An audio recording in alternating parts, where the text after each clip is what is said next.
Hi guys, ito na po yung finished product ng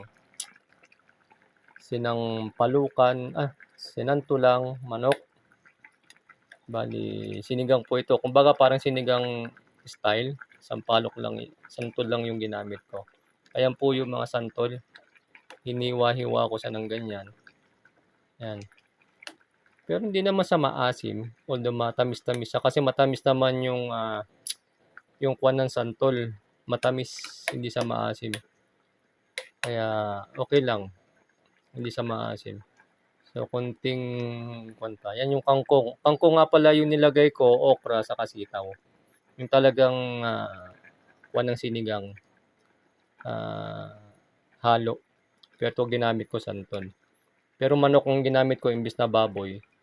Manok. Masarap din naman yung